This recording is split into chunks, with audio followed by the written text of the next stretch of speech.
Good day, race fans, and welcome to the Intentional Wreck Podcast. Podcast made by race fans, for race fans, from the casuals to the lifelong gearheads. My name is Jeff, and I'm here with my fellow hosts Corey and Finn, and you can find us on YouTube, Spotify, and iHeartRadio under the name Intentional Wreck.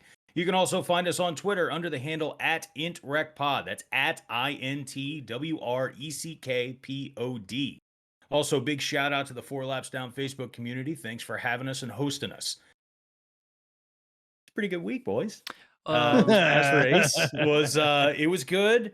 I don't want to, I don't want to come in here, super hot and heavy about anything or go too heavy on acknowledging that my driver was the first out of R3 to win a race. These are the times that, you really you got to come into these situations, with some humility and, come in with a little class and not really try and go too heavy on things here. Sometimes it's, right. It can be a little rough, to try and taper that joy down a little bit when, your driver takes a thrilling, possibly race of the year candidate and gets a win and, comes into stuff that, you'd really got to taper that kind of stuff down.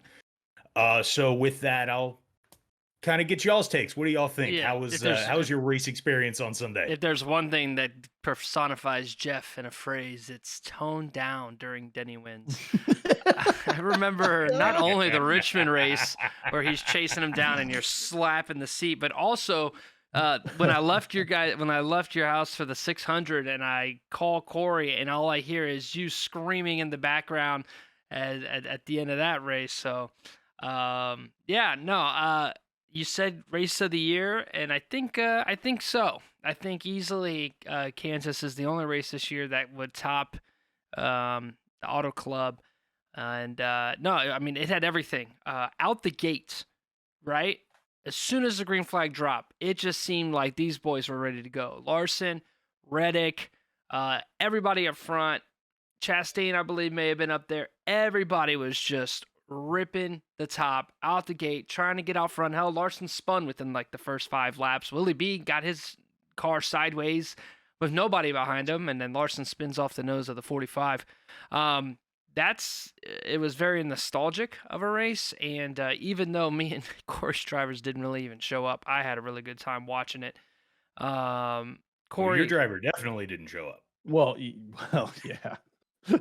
My driver didn't really show up. Finn's driver was probably in a different state somewhere, but wish you all the best there, Mr. Bowman, avid pod listener, Alex Bowman. Yeah. No, but congratulations, Jeff. You're the first guy of the pod to get their driver a dub. Shocker. For the pod. Awesome. Congratulations.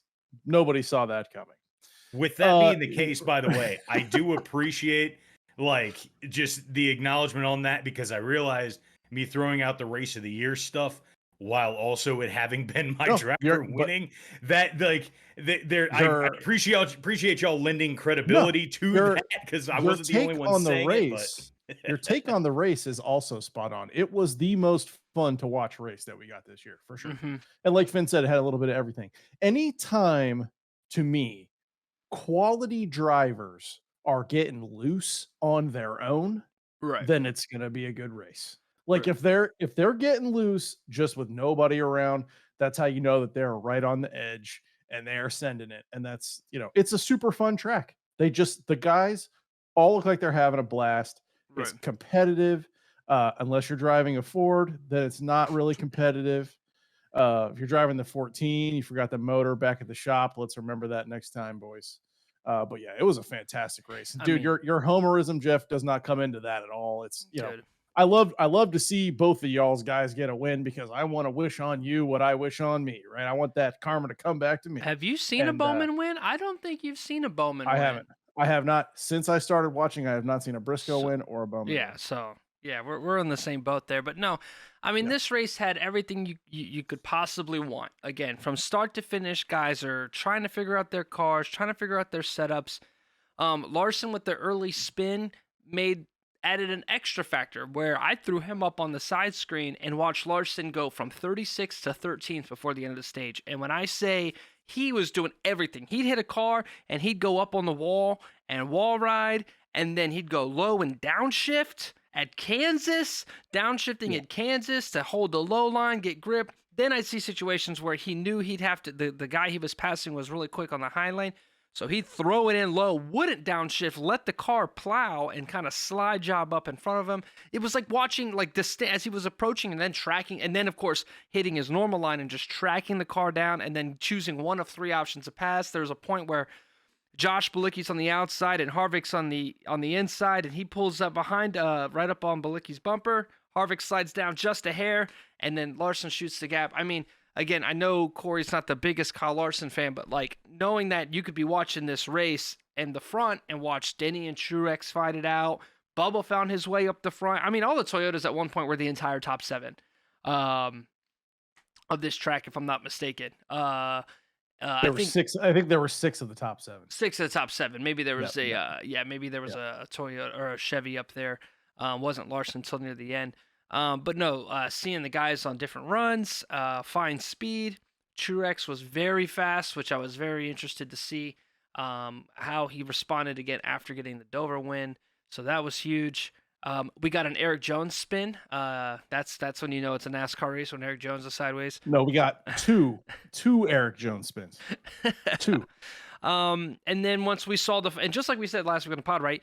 Once the 5 got up to the front, he was the only thing that really had anything outside of like maybe the late Chase Elliott appearance.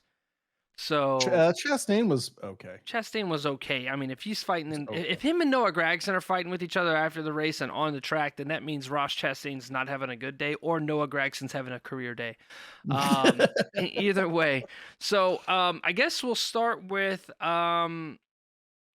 let's start with the fight. Okay, so Noah gets, obviously, if you remember back to Talladega, Noah was running in front of all the Chevys. Remember, he kind of got a little loose or shoved out of line. Chastain stuck, because remember, I thought it was Kyle Busch. Chastain stuck his nose in there. Noah came back down, trying to get back in line, and got turned. So probably not too happy with Chastain there for not lifting and giving him room. We determined he couldn't lift because Larson was on his bumper, but all right, back of his brain, there's that. Not to mention, Chastain left Bowman out to dry, and of course all the other Chastain things. So that's in the back of everybody's mind. And then he runs tight up against the wall. Noah smacks the wall. Doesn't like that too much. So what are your thoughts on that? Is Noah justified in kind of getting after him after the race? And then in response to that, is Ross justified in throwing that right hook that completely landed? Well, first of all, that wasn't a fight. And no, Gragson didn't accomplish anything. All Gragson accomplished was making sure nobody else is going to do that. Right. Because he walked up to Chastain and Chastain punched him in his mouth, like Right. square punched a grown man in the mouth. That was not a fight. That was Chastain just being like straight daddy to Gragson. Don't let that happen. Don't let that, whatever that was, don't let that happen. He told him to let go.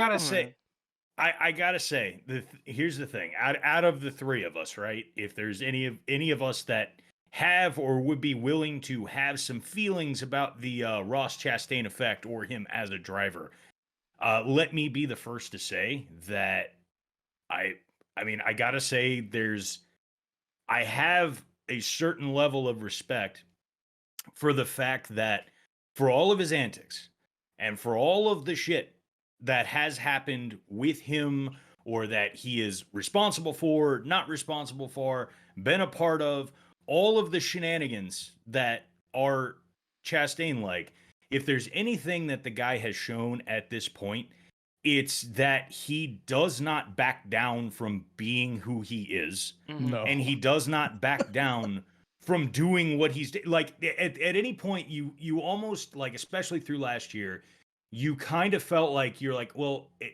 one of the things that's happened this year, let me rephrase this.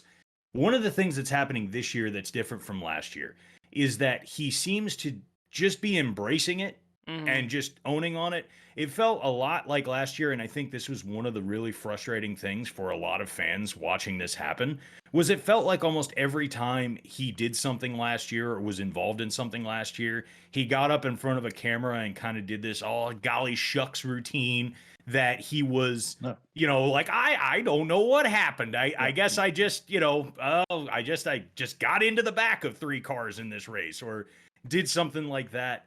And this year, it doesn't really feel like he's doing it this year. It feels like he got probably some heavy influence from Marks, knows that he has the backing from his team, and is just kind of embracing and just saying, you know what, bring it on. And to that effect, I have respect. I do still, I don't know if he's going to end up clocking everybody that confronts him. Right. But at the same time, I do respect the fact that he is just kind of embracing and owning what's going on. Now, Ross doesn't give me, I want to punch everybody, you talk shit to me type No. vibes.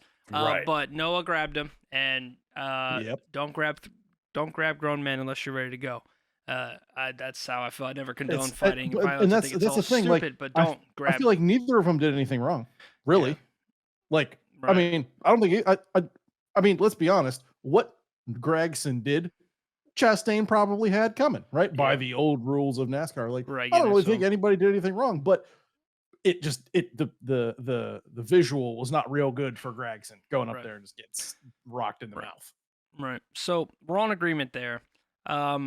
Story of the race, I felt, was very interesting because as we got to the tail end of this race with a couple cautions, the Eric Jones had a spin. I think there may have been another. Going into that last pit stop, right, with had to been, 60, 50 laps to go, give or take, after that last caution. One of the big things was, the 5 car had, because they had used those tires after the 7-lap spin, they took those tires off. They were going in. I don't know if they got stickers on that stop and then only had the 7-lap scuffs in ready to go in case there was another caution later. I think that was the case, if I'm not mistaken. And then a bunch of other guys put their last sets of stickers on, including Denny Hamlin and most of the guys. In fact, the names that I remember saying during the race, that it was Martin Truex Jr., Corey LaJoie, who had actually stayed out at a caution or he had taken 2 or had stayed out for a while, and then one other car that was kind of, can't remember if he was a relevant front runner in the race. Those were the guys that had sticker tires in the thing, assuming that there would be another caution with especially how slick the racetrack was. So that was really cool, to see a couple things. One, the 5 is basically praying for no caution because he's got scuffs.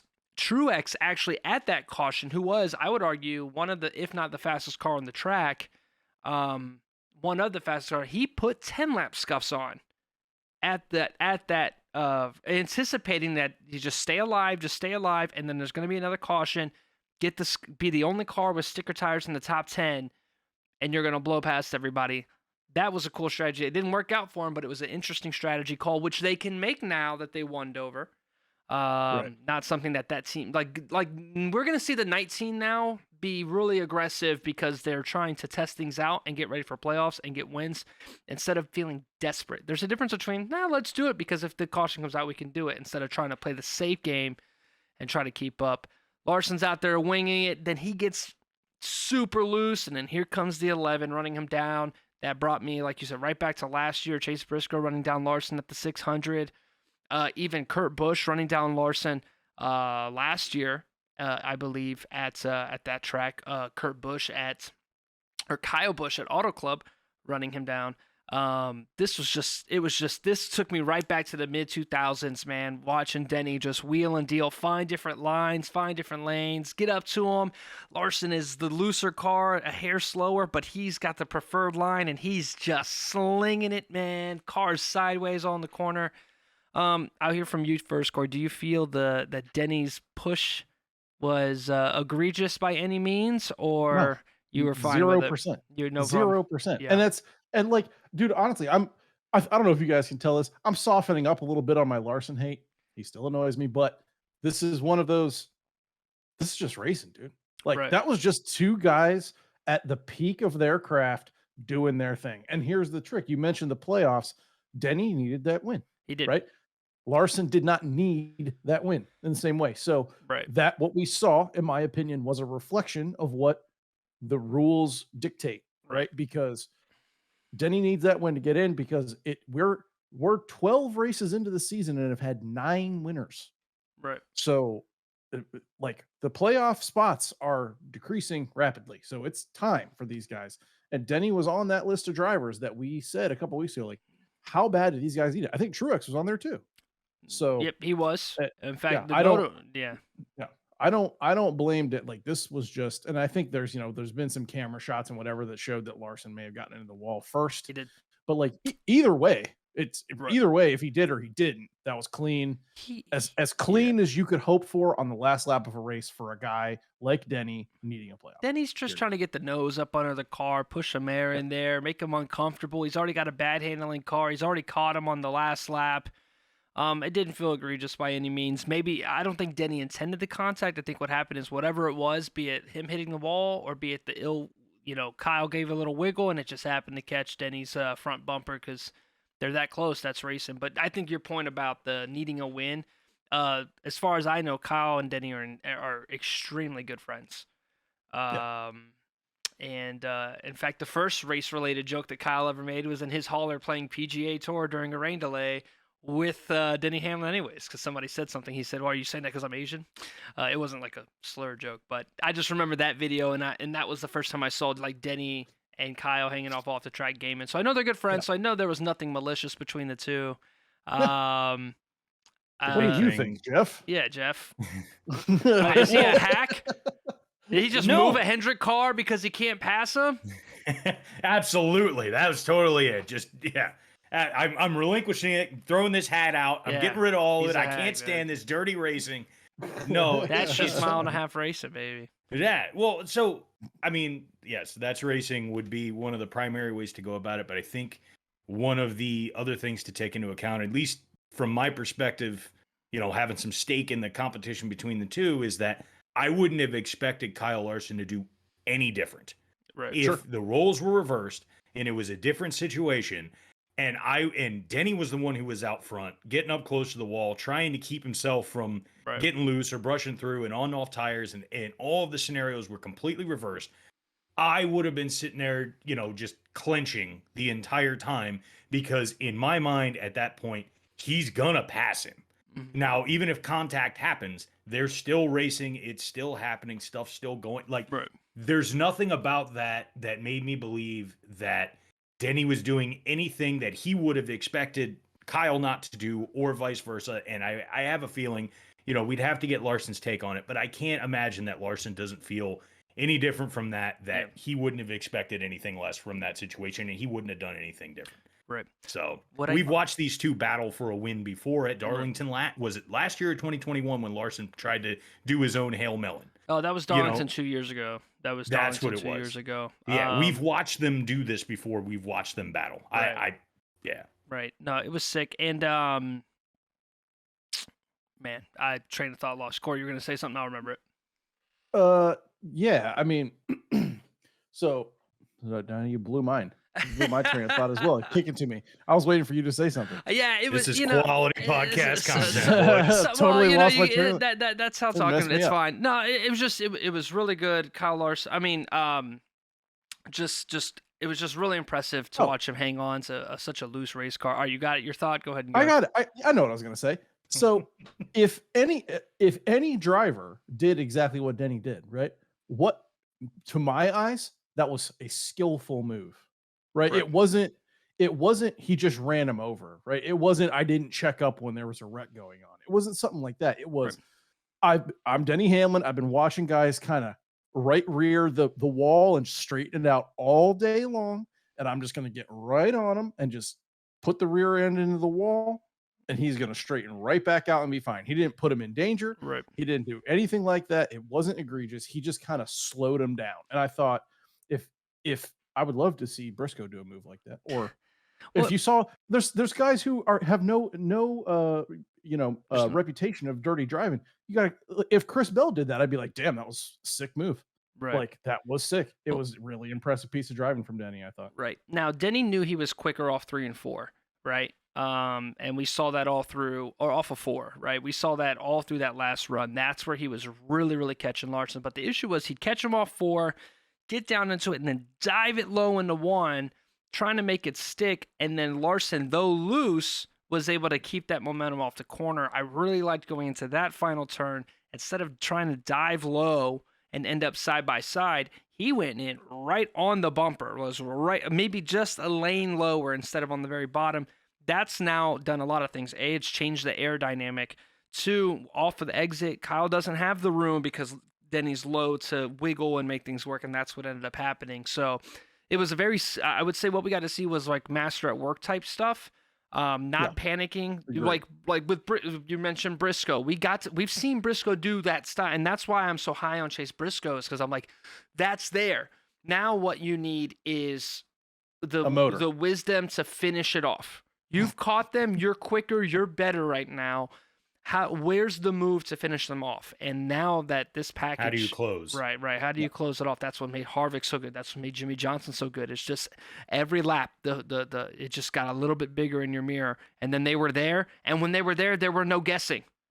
There was no they go stick. I know where to go. I can go high. I can go low. I can play it. Whereas some guys like Briscoe, they get there and then it's like white flag lap, and it's just like, oh, I gotta go now, and send it in there. Tyler Reddick was that way too. Like all the driving talent in the world. It's interesting. We're talking about guys that haven't won and have won. Reddick's in, Truex is in, Hamlin's in, Bell's in. All right. Yep. So all the key Toyotas are in right now. Sans Bubba, right, and Ty Gibbs, who has been pretty impressive. Ty Gibbs had a ton of speed before he tore that right front up. So Ty Gibbs still continues to kind of climb up the impressive charts, easily beating Noah out for Rookie of the Year. Ross Chastain doesn't have a win. Yep. And I wonder what that's going to lead to, because if he's aggressive now, wait till he needs a playoff spot near the end of this thing. Wait till it's do or die. Right. And we're getting ever there. And the Toyotas have found their speed. It was like all Chevy to start the year. Started to find their speed. Logano's nowhere to be found. Ryan Blaney is carrying Ford right now. Even Harvick hasn't been majorly impressive. Harvick is ahead of Blaney in points, 358 to 350. Right, but they're fifth and seventh. Right now, the only car I see up front is Blaney looks faster. Is Blaney. There's something seriously wrong with Ford right now. But plenty of time to turn around. But again, only Logano. Logano's the only Ford that has a playoff spot. Harvick didn't win Phoenix. Yep, that is true. Harvick hasn't won. Blaney hasn't won in 2 years. Yeah, you got 4 Toyotas, 4 Chevys, and a Ford. Easy. All right. So that's 9 spots, man. But a really good race at Kansas. So I was really happy with it. And it's a playoff track, so we're going to see it again. It's going to be dope. Yeah, it's going to be fun. One last point that I was going to bring up between, Denny and Kyle. To a lot of the people that were watching that and flip the rage switch, the second that Kyle hit the wall or, anything else happened there towards the end. The question that I found myself asking in that situation is, Vin, you brought it up. Air manipulation was absolutely a key point there. It wasn't just tires. And honestly, I really don't think contact played that big of a role, at least between the two cars.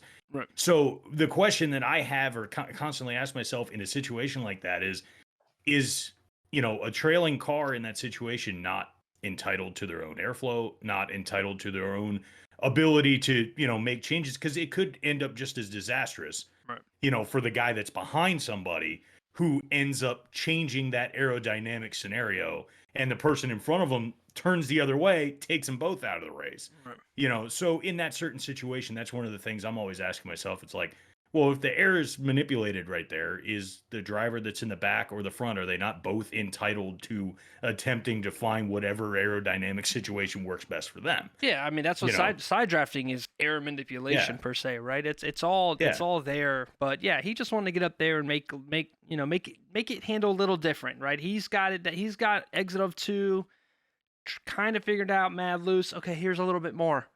Here's a little bit more. Now do it with this much room to operate instead of a lane to operate. So no, it's good racecraft. It worked out. Thought it was fair. I mean, I would argue that Denny was entitled to make contact if he wanted. I mean, that's what the rules say. I mean, you're allowed to, right? Right. He's not. It's not like, even if, let's just say the contact was completely intentional, it worked flawlessly. And if Larson came back and did the same exact thing next week, you know what I would say?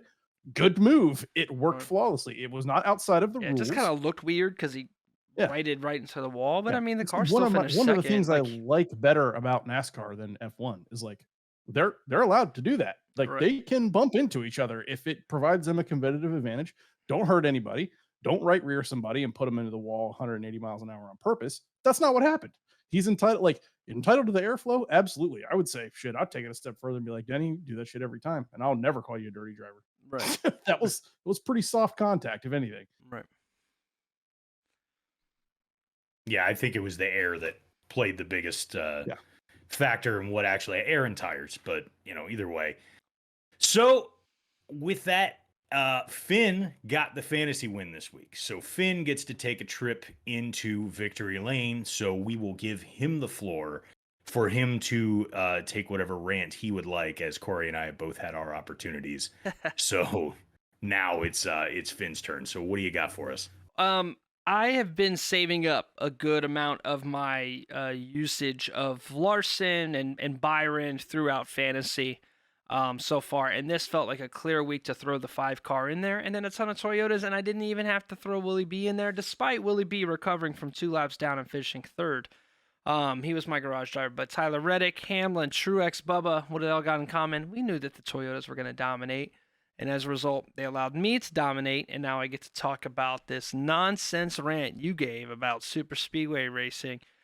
Kansas showed us why intermediate tracks are the best on this circuit. It is where the best racing is. It is where the engineering matters the most. It is where the driver skill matters the most. It is where an entire race matters the most. A man came out and spun and it drove all the way from the back to the front, and then he was competing to win this race. All right, you had to make changes all day long. You have to make changes when the sun's out. You have to make changes when there's overcast. You got to find a way to be fast high. You got to find a way to be fast low. You can't just turn this race on and snooze and then wake up with 10 laps to go and go, great, I got all the action. All right, guess what we didn't have? A caution in the last 60 laps, and we still had an exciting finish, because the only way to make super speedway races exciting is if everybody's crunched together, and then there's like 9 fucking cautions. So while I don't hate super speedway racing in its core, it's great. There's a reason why we should only do it 4 times a year, because the intermediate tracks are what make NASCAR great. This craft is what makes NASCAR great. So that is my victory lane rant. 1.5 miles are superior in every way to any other track on the circuit. And we will see it again at Darlington, and then we will see it again at Charlotte. How long is Darlington? 1.5 miles. We'll get to that. I have that information, actually. You should ask. Well, by the way, congratulations, Finn. Yes. No thanks to the Hendrick crew outside of Kyle Larson, but they'll be do good. That same thing. Also, I will say, I didn't really disagree with anything that you said. So my initial rant was about the fact that I personally enjoy super speedway racing because I like watching them go as fast as they possibly can. That's basically it. It's very, very simpleton logic. Mm-hmm. Regardless, though, with that, I think it's time that we carry on to our next segment, which we can either talk about Darlington or we can start talking about these throwback schemes. And I think this is a perfect tie-in. Right. Well, we're going to Darlington, and we'll wait on the track facts. We'll wait on the track details when we get to kind of break down the race and what we're going to be watching. But what I went ahead and is I looked up all of the different throwbacks that we've got, and I figured we could share some. Let's start with the almighty 48 car. This is a throwback to the old Haviline. Kevin Hamlin, I believe, drove the Haviline car. I think it's the 42 Haviline car. I'm not going to do this for all of them, but it's this car, right? We actually even saw like Juan Pablo Montoya drive this thing around. But there was a specific scheme that Kevin Hamlin, who is now Alex Bowman's spotter, spent some time, I think it was in 2007, in this car. So that is Alex Bowman's ride. Let's see. Yeah, the Texaco Haviline car it has its own special place in a lot of people's hearts, I'm sure. Right. We also got Willie B throwing it back to this Jeff Gordon whenever it was the 50th year of NASCAR. Jeff ran this like gold looking like bronze 24 scheme. He's going to be running that for the 75th. Really crisp, really looks. One of the things I really like about the 24 is to keep those yellow numbers. that the old Hendrick cars used to have. So I've always liked that. So this car looks great in my mind. I'm trying to see if we could find some better versions. I don't know if I like these too much here. Let's see if they've got different yeah, better looking schemes. They just want to give me tiny wallpapers that we can't actually see on the stream. Thoughts on these two so far though? Pretty dope. They try to figure out how to zoom in. I approve. I think they're good. I do have a favorite out of the bunch, but it's for numerous reasons. But this is at least mine. Not out of the Hendrick. This is so mine. The Elliott's your favorite. So the Elliott throwback, Corey. This is to the old Everham Dodges. Well, I don't remember if they were Dodge, but Bill Elliott, obviously Chase's dad, drove this 9. I really like it because I saw this 9 when Chase Elliott was driving it. The little E for Evernham off of the top right of the 9.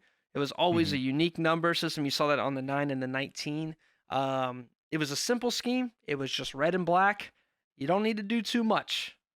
They got that was Casey Kane too for a good while, wasn't it? Did I say anything other than Casey Kane? I think I maybe I said the wrong name, but yeah, Casey Kane was ripping that 9 on the top. So Corey, you're muted. But oops, you said Chase Elliott. That's funny. Oh, it's Casey Kane ran the 9. My bad. So, yeah, that was super sick. And then I believe Kyle's throwing it back to a paint scheme that was it Tony Stewart drove a paint scheme for Hendrick once. This was what it kind of looked like, the smoke and kind of fire looking design, blue and black. I think it's gonna be dope. Slick. I think that car looks great. I think the ginormous blue flame in the background with small font Kyle just doesn't. That's the part that I can't take my eyes away. Like, really? Like, that's Hendrick it's just little letters that just say Kyle. Hendrick Motorsports social and marketing team needs a little help here, obviously. Right. Now, I will say this. Hendrick tends to have pretty stale paint schemes throughout the year, so the fact that all of them have really cool and unique looking schemes is something I really enjoy. One day we'll do a throwback and show you guys when they did all Jimmy Johnson's cars when it was Jimmy's last year, Corey, and it was horrendous. Jimmy's schemes did not translate well to these guys' cars. Let's take a quick look at the Joe Gibbs cars. Yes, please. So I have words. I need to find it here. Again, the issue with this is they don't always. It's like always to the driver's thing. So did they announce them? Who had a good one in Joe Gibbs? Ty Gibbs. There it is. My favorite of the entire bunch is Ty Gibbs is this week. He's throwing back to Bobby Labonte and the Hall of Fame induction for Joe Gibbs to the Pro Football Hall of Fame. Yeah, I saw this. It's burgundy and gold, and it is absolutely gorgeous. Yep. I saw this one too. You sent us a picture of it in the little group chat. Not that one. Yeah, that's the 2022. That's from last year. That's 2023. Here we go. Right This there. is the one. Yep.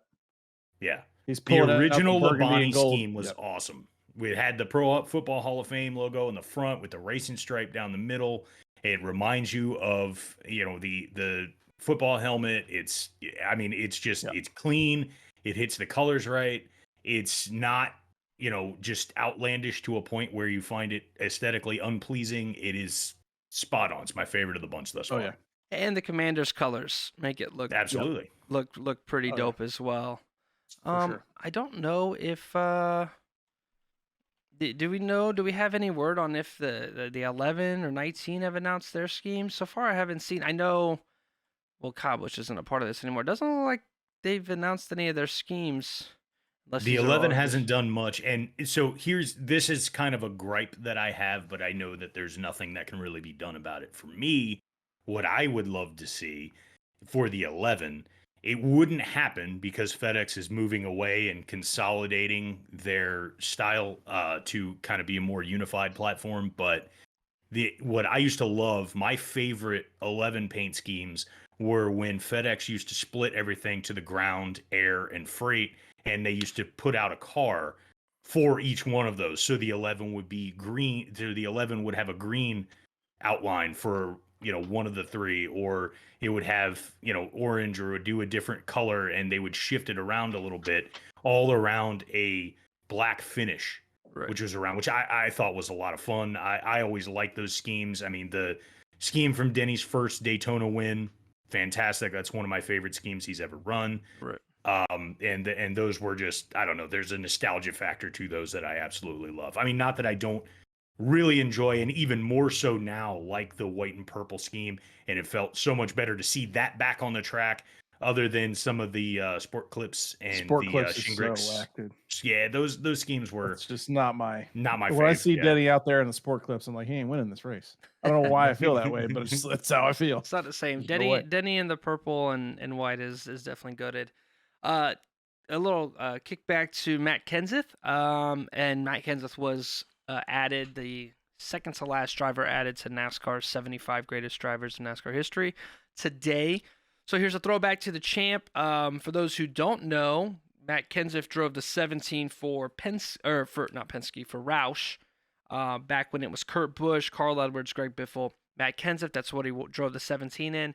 And actually, then he transitioned over and he drove the 20 after Joey Logano left for Joe Gibbs. So Matt Kenseth is a Joe Gibbs driver, even though most people know him for a stint at Roush.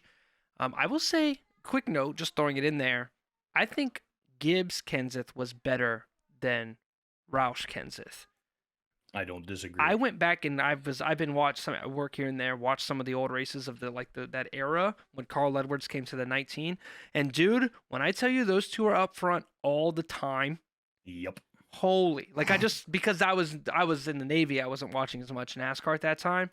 Holy crap, like so much, like just 2019. I don't even know how Denny got wins during that time frame. So it looks like that's what we got for those two. Trackhouse has got their throwbacks. Interesting enough for the Trackhouse throwback, Ross is gonna be throwing it back to Dale Jarrett's, the old UPS truck. Car? Do you remember that thing? Yeah. Well, the old brown 88, if I'm not mistaken, but he's obviously going to be one, but right, the 88, and they've actually got UPS on the car, so that makes sense. But oh no, yo, it's bad, man. Let me find it. So Ricky Stenhouse is going to be doing the same, but worse. What mac and cheese scheme is he running this week? No, not mac and cheese. It's bro, I love the mac and cheese schemes though. They're running the same throwback as Chastain, but worse. Oh, it's Country Crock? It's Country Crock, but it's the same scheme, but it's just so we're gonna see two Dale Jarrett throwbacks. Still got a grilled cheese sandwich on the side. Dude. But I will say this. One thing about what the Stenhouse team, as far as their schemes are doing this year, that I do just kind of love that, because Kroger is like a major sponsor. They're just throwing out products, right? Like it's like just a partnership. The cheese. What the cheese grocery shelf product are you going to find this week on the 47? Which I do just I think that's pretty great. Right. Yeah. Here's the Penske throwbacks, and by throwbacks I mean Logano did a throwback. I don't remember. Gosh, the old heads are gonna hate me for this, but I don't remember. But I know that's Logano's doing a throwback. The other two, no surprise, they're flavorless drivers, flavorless human beings, and are not participating in Throwback Week. That's Ryan Blaney and Austin Cindric. So nothing to see here, folks. Let's go to the fun stuff. This is what I've really enjoyed. Stuart Haas is really leaning into it this year. First of all, the throwback to the baseball scheme that Dale Jr. ran, that's sick. This might be my favorite in terms of like throwing it back to a time where I remember when this car came out, they had all the die cast, baseball laces on the side. This one's probably my favorite. This is Eric Almirola, who apparently was a pretty big Dale Jr. fan growing up. So, yeah. This one's a win. But I'm going to be hard-pressed to find one out of the next couple that I don't like. Because, I mean, Stuart Haas just kind of brings it with the paint schemes. Like, they have some cool ones. And they have their staple stuff, and then they have these little interesting ones along the way too. Custer's throwing it back to Jason Leffler, who I believe drove the 00, but same sponsor as the Haas, a scheme that if you watched old, at the time it was Busch Series, Nationwide, and then Xfinity. This was a track you saw all the time in the early 2000s, so a pretty solid paint scheme. Maybe not like like super flavorful, but it gets the point. This is a good one here. If you guys know anything about maybe like off-road and drift racing and things like that.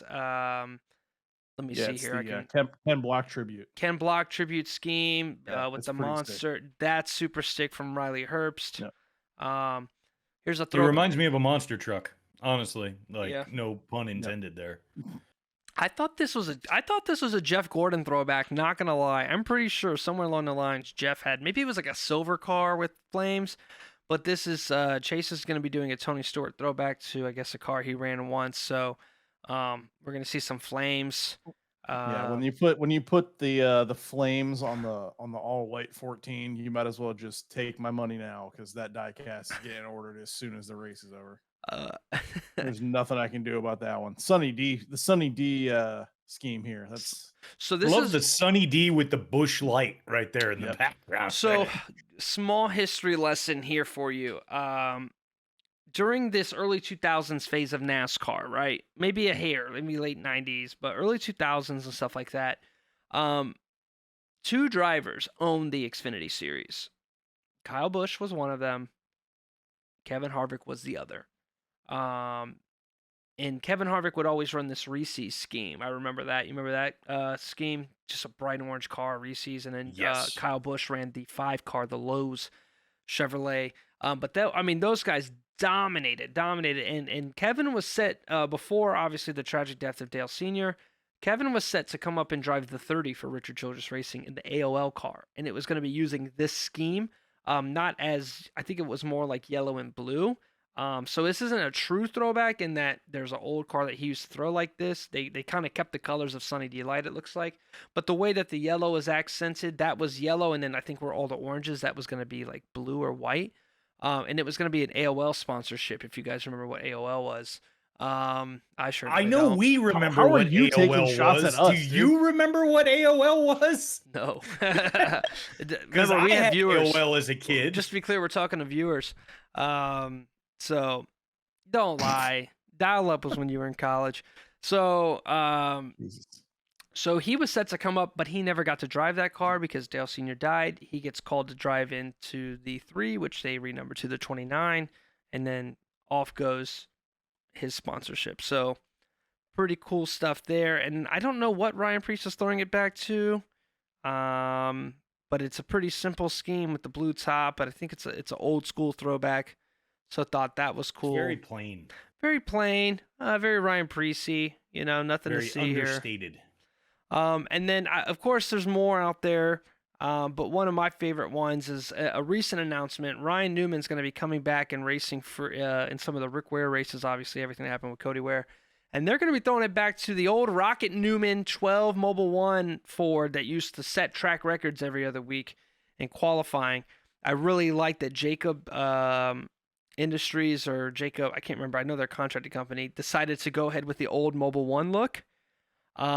This is super dope. I mean, it's going to be the coolest place, or coolest car in 30th place.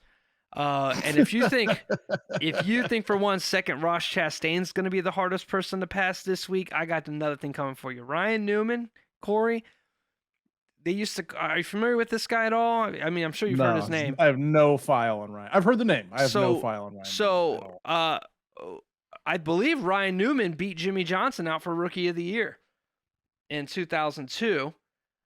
He's got a 12-win NASCAR season, if I'm not mistaken. I might have to get fact checked, but I know I believe he's got a 12-win NASCAR season. He used to set track records in qualifying. They used to call him Rocket Newman. It was like literally, all right, who's getting second in qualifying this week? Because Ryan Newman's going to finish first. He's got track records at Bristol and Charlotte. He was fly. He was a Purdue grad. He's an engineering grad from Purdue. So he was one of the only main drivers that was heavily involved with the engineering of his car and tailoring it to his thing. And that's why they were able to find so much speed. They used to run Pocono in third gear, the entire track, 12,000 RPM, just ripping it. Wild. If I can find it, I'll go show it to you. It is insane. It's literally all the other cars, and then Ryan Newman, it sounds like a two-stroke, dude. Sounds like a dirt bike two-stroke as he's ripping around, dude. Ryan, and then all of that And then later on in his career, Ryan Newman was considered the hardest person to pass. He does not care if he's a lap down or 2 laps down. He does not pull over. He does not make it difficult. He doesn't care if you're the faster car right now. It is, you've got to work to pass me. You're going to use up your tires. And then also the final thing that I would throw in there, as we just kind of recap Ryan Newman, is he invented this thing. They call it the Newman bar because he kind of known also for getting flipped at these super speedways. And he invented and engineered or recommended this bar that got placed on the roll cage in the top to stop to kind of help protect the driver. So there's something that's involved in every stock car today in NASCAR called the Newman bar. So yeah, I mean, Ryan Newman is a very important part of the 2000s and beyond era NASCAR. He kind of diminished late in his career driving the 6 for Roush Racing. Wasn't very competitive. Maybe made the playoffs a couple times max. But if you watch NASCAR in the 2000s, you know that Ryan Newman is an absolute dog. So it's cool to see him coming back into the sport, running some rides around. And then this is a sick throwback for sure. Probably my favorite. Doing your own throwback is a power move. I mean, that. Ryan coming out deserves it. swinging. Ryan deserves it, dude. If you also remember for that time frame playing NASCAR 05, the Chase for the Cup, he was the graphic, right? Like he was the video, the guy to beat, the whole shebang. It was either 05 or 06, but I'm almost positive it was 05, where you started it out and the whole intro video and where you're talking about was basically just a full Ryan Newman highlight reel. Right. So I've got that off the screen. I was looking for the Pocono thing real quick. Jeff, you want to break down now we know what they're going to look like at Darlington, what we got for the track? Absolutely. I've got some fast facts for you about Darlington Speedway. Darlington was founded in 1949. Its first race was in 1950. It has an attendance capacity of 47,000 people. Surface is asphalt. The length of the track is 1.36 miles, and it has a banking of, in turn 1 and 2, it's 25 degrees. In turn 3 and 4, it is 23 degrees. And the lap record is held by Eric Almirola in 2014 at 26.705 seconds. The other unique factors about Darlington, aside from just generally being a fun track to watch, is its shape. It's not a traditional oval. It doesn't have the standard Martinsville, New Hampshire full paperclip. It's somewhat oblong, and when you go into one set of turns compared to another, you basically have to completely change your entire approach on one half of the track compared to the other. So it's notorious for that. It's notorious for people skimming the wall. The Darlington Kiss is definitely a thing that is, people are very, very well aware of and expect just about any time, which I also find ironic that we run these, elegant throwback paint schemes whenever we go, because at least one side of that car is going to get butchered a little bit on almost every one of these drivers. The nicknames of the track would be the Lady in Black and the Track Too Tough to Tame. So that's what I've got for you as far as facts. Finn, what do you got next for us? Yeah, well, quick stat correction. I said 12 when he had an 8-win season, which is still nuts. 11 poles in that season. So that's Ryan Newman's 2003. So yeah. And then the seasons after 9 and then 8. So Ryan Newman for that period of time. 51 poles is disgusting. But all right, done with the Ryan Newman. The Lady in Black. Corey has driven this track on iRacing with me. Not a fun time. No, not a fun time. Both. I mean, one turn is extremely wide, so it's very banked, very high speeds as you're carrying into 1 and 2. I think it's 1 and 2 that's a little bit wider. Yeah. So you carry the outside. 3 and 4, extremely compact, way tighter of a turn. So just all day long, your improvements in 1 and 2 might work against you in 3 and 4. Right? It's not a symmetrical track by any means. Not to mention, Darlington is notoriously very thin. There's not as much racing surface, right? You really got just about 2 lanes to work with. It's not like Auto Club or Kansas where there's 3 to 4 lanes. No, it's really, and even then, that's bigger now than it used to be, and that's why they call this it. This is the one that has like that weird fake me out line at the bottom. Right. That like looks like you might be able to go below it, and then if you do, it's like utter disaster. Right. Yeah. Right. I remember this one. Very, very high banked. I turned. It's very difficult to drive. you get what's called that Darlington stripe, right? Where everybody hits the wall eventually, gets the Darlington stripe. You're just going to have to accept it. And fun story about this track. It was a young driver that went up to Jeff Gordon, I believe, and when way back in the day, and was asking Jeff Gordon, "Hey, how do you race Darlington? How do you drive this track? How do you race Darlington?" And Jeff's, I guess, talking to the guy, saying, "Oh, you do this," and then he goes, "Hey, here, watch. As this guy comes by, it's like Busch Series qualifying at the time, right? And they're like, all right, as this guy comes by, I'll show you what he's doing wrong or whatever, right?" So they go look, and this car throws itself into the turn, flying. And Jeff goes, remember, Jeff is looking at this to criticize, and Jeff goes, "Nah, do what he did." Who is that, by the way? And the guy's like, "Oh, that's Jimmy Johnson." Busch Series driver Jimmy Johnson. And it's one of the early stories of how Jeff became known to the talent of Jimmy Johnson. So during this random qualifying where he's giving somebody advice on how to drive at Darlington, Jimmy Johnson's qualifying and absolutely ripping it. And he's like, "Oh, no, that's actually, what's this Busch driver that knows how to do this? Hey, who is this guy?" Because Jeff was like the king of the track back in the late 90s, 2000s type deal. So really tough. But I had no idea that was going to end up being a Jimmy Johnson story, Jeff. Come on, son. I'm shocked, dude. I've been holding on to that one. Wow. Also, all my stories could possibly be made up or valid. I don't know. You're not allowed to fact check me. I already lied about Ryan Newman's win count. No, I'm pretty sure I heard that somewhere. I believe it was Ricky Hendrick that was talking to him or somebody. But anywho, really excited. Last year we had some fun races. If I'm not mistaken, we had the Joey Logano wrecking Willie B for the first Darlington race. Eric Jones won the second Darlington race, if I'm not mistaken. So this is He did. Huh? He did. He did. I looked earlier. So it'll be fun. It's a driver's track, so no surprise to see Eric Jones up front, one of the true wheelmen of the sport. I like Eric Jones. I don't, dude. All right, we didn't really. I mean, we kind of talked about it last week. Like, dude, Eric Jones is 26 years old. Yeah. All of this talent going to Toyota is insane. Oh no, yeah. I mean, insanity.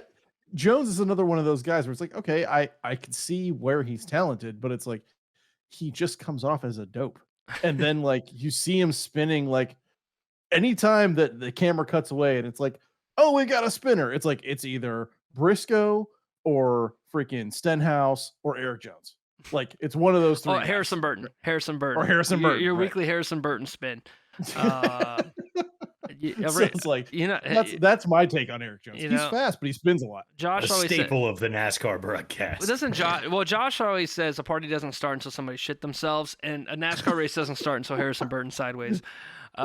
So that's how I feel about it. But no, I mean, I'm super excited. It's always cool. There are a ton of throwbacks that we didn't show. I think like Jeb Burton threw it back to his his father. So just really, really cool stuff. A really fun race. Like I said, the 1.5 miles are supreme. So I'm fully expecting fireworks for this, a night race at Darlington under the lights. Is it a night race? Yes, I believe. What time is the race? That's a great question here. You're gonna have to fill in time while I look it up. But well, I'll tell you this. The one thing that like my little piece of the whole Darlington thing. It's not a night race anymore. Is the other one a night race? I swear I looked earher and it said again, you're not allowed to fact check me at all. Well, Darlington is the one in all right, so the September 3rd one is all right. So the Southern 500 is a night race. This is gonna be after. I feel like the throwback week has to be under the lights. Am I crazy here? It would make sense that would be the case. NASCAR's scared to do night races. It's also the longer race, and it's the one that's going to have more playoff implications. I mean, all things would point to that, but I guess it's also a matter of this being a situation in which maybe they're going to show them off earlier, and then it's more focus and buckle down towards the end. Yeah. It's not like the drivers are out there painting their own car either, you know. So that's the other thing. It's like my thing for this weekend, and being the Ford guy, is can we get some Fords to show up? Like, I don't know what is going on with them. Obviously, I'm not a skilled enough eye to really kind of pick that apart, but man, they have been unimpressive. As we were talking about earlier, we've got 9 winners so far this season. 4 of them are Toyotas, which is like 75% of the Toyotas. and then 4 Chevys and 1 Ford. And that was Logano, I believe it Auto Club or Phoenix early in the season. And ever since then, we've had nothing. We've had absolutely nothing. Right. Toyota has been killing it since Talladega, and that's kind of where we are now. And whether or not that happens again this week, I don't know. My prediction for NASCAR or for Arlington is a Ford driver. So hopefully we see them actually show up. I think Logano's. I mean, it seemed like he might be getting his wheels underneath him again. Yeah. Because there were a few weeks there where you were kind of wondering if somebody snuck in and replaced his car based on how he was running there for about 3 or 4 weeks. Yeah. Early, I'd say, like, what was it? Just this past week, he seemed like he was doing a little bit better, but yeah. And Dover and for about 3 weeks before that, the whole question is, where the hell's Logano? It was as though he just wasn't there and wasn't getting where he needed to go. So I think he contends this week if he brings a car out there that's worth it. But he had a clunker out there for a solid 3-4 weeks in a row. Yeah, I don't have him winning this week. I just don't see them finding pace, the Penske's. Yeah, it'll be interesting. McDowell was pretty solid at both races last year. Obviously, Eric Jones is not anybody we're considering a player here, but he did win last year and at Legacy Motor Club. Well, it was Petty GMS. So, are we ready for predictions? Are we ready to throw who we got in the pile here? Feels like it's getting to be about that time. So I think we should roll with predictions. Let's go with Corey first. Well, I'm going to go ahead and take a guy who, I already said I was picking a Ford driver, so the chances that he's already got a win is pretty slim. But yeah, this is a guy that needs a win. This is a guy who has a lot of experience on this track, who didn't get his first win last year until late in the season, about this time, maybe about a month later. I'm going to take Kevin Harvick this weekend. God damn it. Kevin Harvick. I don't know if I've picked Harvick yet, but with what we've seen the last couple of weeks, I'm seeing this trend of the older guys who need a win are getting their wins right now. And I'm going to jump on that train and I'm going to take Kevin Harvick. Okay. Sorry, Jeff. Well, I mean, this lines him up to take Denny. This lines him up to take Denny. That feels like it should just be the thing at this point, right? But as you can hear, that's the sound of me slamming my delete key from my actual prediction that I have down here. Who do you got? Just inserting my new one. So I was going to pick Kevin Harvick. Surprise, surprise. But I think I'm going to go with Martin Truex Jr. Okay, I think Toyota. that after the win at Dover, I think after a strong, performance just from the Toyotas as well last week, the momentum is there. I don't think there's any reason to discount Truex from possibly taking this win. So what do you got, Finn? Well, I think it's time he just puts himself in the playoffs. Reestablishes himself as a top 3 driver in NASCAR. It's very easy to forget when you're not there. But he's been, the 3 races he's been back, he's looked solid. Or 4, I guess this would be 4, right? Because he came back in Martinsville. So, it's not NASCAR without Chase Elliott. And he's getting there. We're seeing the flashes back. I think he's got plenty of time in the wheel. I think this is a track that he can run good at. We've seen the Hendrick guys run good at. So I think this is the week that Chase Elliott goes, all right, enough's enough. Let's put ourselves in the playoffs. We've got our speed back. And then they can focus on other things. So what's the percentage chance that Chase Elliott does not make the playoffs? I don't know. He's just so good at all the tracks. Yeah. You haven't. He's not going to point. He's not going to point in for sure. Right. He must win a race. You haven't. Again, one of the things you haven't really gotten to see is that because last year we had so many new winners on the road courses, right? But he is a step above everybody. I'd argue the only driver that's even close to the same class of road course driver that Chase Elliott is in NASCAR would be Tyler Reddick. So considering we still got Indy road course, considering we've still got Chicago street course here coming up soon on the 4th, that's going to be something that I think that Chase is going to, he's just a favorite there and he's good at other places. So yeah, I don't think there's a chance he misses playoffs. So you don't think, let's say, for example, let's say he doesn't win this week. You got what, another 9 races left in the regular season? Oh yeah, I think. I mean, sure. 1, 2, 3, 4, 5, 6, 7, 8, 9, 10, 11, 12, 13. So you have 13 races left. Yeah, he's got a couple of road courses in there, but I mean, he's got to be feeling the pressure at this point, man. I would think. I mean, first of all, he's the youngest champion in NASCAR history. He's got nothing to prove. So like, and he broke his leg. All right. Yeah. This is what his finishes are. I mean, obviously he left after Auto Club, right? He got second. Then 10th, 12th, 11th, 7th. He just has hopped right back into the car that he hasn't raced in weeks, adjusting to a broken leg. And his worst finish is 12th at Talladega, and then at a non-super speedway nonsense track, 11th at Dover. Like, he's got the speed, and not in all of those tracks, starting 24th, starting 29th, starting 21st. He did start 10th at Dover, but starting late in the pack, he's driving his way up through and finishing well high. The pace is there. He just needs to get up front, and he got up front at Kansas for a bit, and he passed Larson. He was one of the only cars. The only cars that I remember passing Larson were Hamlin, Elliott, and Bubba. Those are the only guys I saw actually straight up, equal tires, equal equipment in that situation, pass Kyle Larson. So Chase Elliott is going to be my pick, probably one of my favorites for each race for going forward. So he, no doubt about it. And Hendrick's going to throw everything they can to get him in the playoffs, especially because we know Bowman's not going to make playoffs, and Byron and Larson are already in. So right now, everything is going to the 9 car right now. Yeah, that's fair. I mean, at this point, I don't see there being, you're right about it, there really not being too much to prove here. Aside from maybe something personal where it's like, I can come back from a broken leg. Right. And Hendrick's going to try and pour whatever they can to get a third driver in. So, yeah, and that's a safe bet. At this point, I feel, based on what you had said before, we'll just start pulling your prediction segment out and just throw Chase Elliott in every time. I mean, I haven't been right anyways. The driver I pick is more likely to get injured off the track than to actually win the race at this rate. I wouldn't be surprised. Speaking of Hendrick, one of the things I did want to throw out, we'll get it here towards the tail end.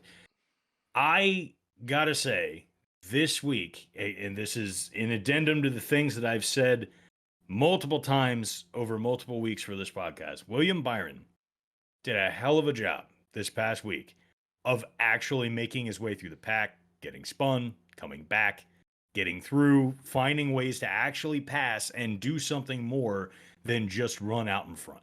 Right. That was impressive to me this week, and I just figured it was worth noting because we've mentioned that, numerous times as, he's been the clean air champion, but this week at Kansas was a time where he found his way. Right.